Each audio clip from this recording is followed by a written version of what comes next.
கழக ஆட்சியில் நாடார் சமூக மக்கள் தொடர்ச்சியாக தாக்குதலுக்கு உள்ளாகும் அவர்களை அரசு கைவிடுவது தொடர்கதையாகியுள்ளது.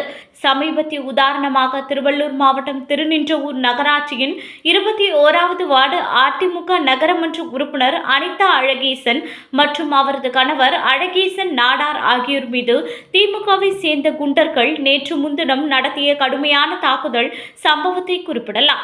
இதுபோன்ற நிகழ்வுகள் இதற்கு முன்பும் பலமுறை நடந்துள்ளன.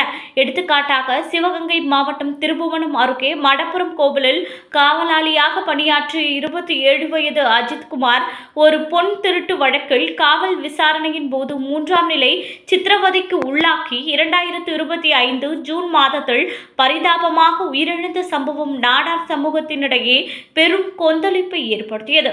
அவரது உடலில் 44 வெளிப்புற காயங்களும் உள்ளார்ந்த பலத்த காயங்களும் இருப்பதாக போஸ்ட்மார்ட்டம் அறிக்கை தெரிவித்தது. இது திமுக ஆட்சியில் 24வது காவல் மரணமாக பதிவாகியுள்ளது. இத்தகைய சம்பவங்கள் நாடார் சமூகத்திற்கு எதிரான திமுகவின் தொடர்ச்சியான பகைமையை வெளிப்படுத்துவதோடு அரசின் பாரபட்சமான அணுகுமுறையையும் அம்பலப்படுத்துகின்றன. மேலும் இதுபோன்ற தாக்குதல்கள் அரசியல் உள்நோக்கத்துடன் மட்டுமல்லாமல் சமூகத்தின் ஒரு குறிப்பிட்ட பிரிவினரை குறிவைத்து நடத்தப்படுவதாகவும் தெரிகிறது. திமுகவின் ஆட்சியில் சிறுபான்மை சமூகங்களின் உரிமைகளை பாதுகாக்கும் உறுதிமொழிகள் வெறும் வெற்று வார்த்தைகளாகவே இருக்கின்றன.